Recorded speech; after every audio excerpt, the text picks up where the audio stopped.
Welcome back to the channel.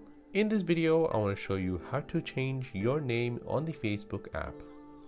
Open up your Facebook app. Now tap on the menu button at the bottom right. Scroll down and tap on Settings and Privacy. Then tap on Settings. Now tap on Personal and Account Information. Then tap on Name. Here you can change your first, middle, and your last name. Be aware of the warning which Facebook gives you. If you change your name on Facebook, you can't change it again within 60 days.